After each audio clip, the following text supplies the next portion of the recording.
এগুলো আলুও তেমনি ঝিরিঝিরি করে কেটে নিয়েছি।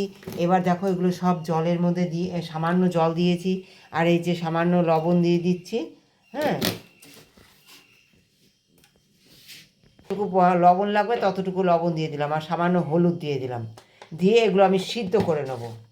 কেন সিদ্ধ করছি তোমাদের জানাবো, যে কেন আমি এটা সিদ্ধ করলাম। হ্যাঁ, এটা সুন্দর মাখিয়ে নিলাম নুন হলুদ দিয়ে মাখিয়ে নিয়ে তারপরে আমি এটা সিদ্ধ করে নেব। খুব বেশি জল দেইনি, কিন্তু অল্প পরিমাণ জল দিয়েছি। দেখো এই যে অল্প পরিমাণ জল দিয়ে সিদ্ধ করে নেবো, জলটা যাতে শুকিয়ে যায় সেই পরিমাণ জল নিয়েছি। এবার আমি এটা সিদ্ধ করে নেবো এখন। দেখো বন্ধুরা, এই যে কাঁকরোলগুলো আমি সিদ্ধ করে নিয়েছি, আলুগুলোও সিদ্ধ করে নিয়েছি, জলও শুকিয়ে গেছে। দেখো যেমন পরিমাণ জল দিয়েছি জলটা শুকিয়ে গেছে। এবার যে অল্প তেলে আমার এই ভাজা তৈরি হয়ে যাবে।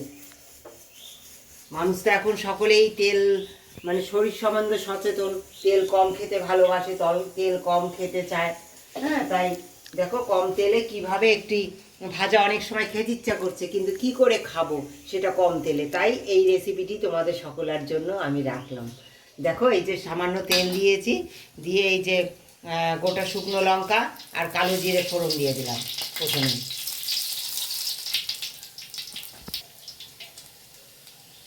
কালো জিরার সুন্দর গন্ধ বেরিয়ে গেছে, দিয়ে দেবো কাঁচা পেঁয়াজ।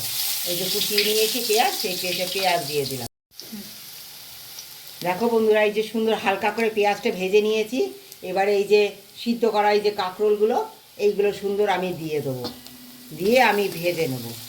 তারপর দেখো তোমরা এটাকে আমি সুস্বাদু করে তুলি কী দিয়ে, তোমরা আমার সঙ্গে থেকে দেখো।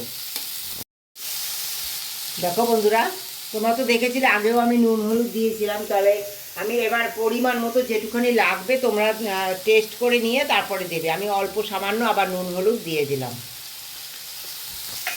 দিয়ে সুন্দর মিশিয়ে নেব। দেখো বন্ধুরা, এই যে কাঁকরোল দেখো আমার লাল লাল করে সুন্দর ভাজা হয়ে গেছে। হ্যাঁ, এবার দেখো একটা ডিম আমি এই যে ফেটে নিয়েছি সুন্দর করে, আর এবার আমি এতে দিয়ে দেবো সুন্দর,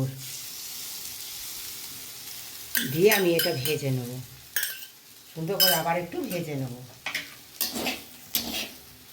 ডিম দিয়ে কাঁকরোলের ভাজা কেমন লাগলো তোমাদের আমার এই রেসিপি? যদি ভালো লাগে তোমরা, আমি যে একটা ডিম দিয়েছি, তোমরা দুটো তিনটে যার যেমন খুশি অনেক বেশিও দিতে পারো, আরও ভালো লাগবে। হ্যাঁ, আমি এই একটা ডিম দিয়ে করেছি, ঘরে অত ডিম নেই তোমার এখন আমার। তোমাদের যদি বেশি ডিম মনে হয় দিতে দেবে, তোমরা অবশ্যই দিতে পারো বেশি ডিম, দুটো তিনটে যে কটা খুশি, মানে যেটা পরিমাণ অনুসারে যতটা ভালো লাগবে তোমরা দিতে পারো ডিম। বেশি দিলে আরও ভালো লাগবে।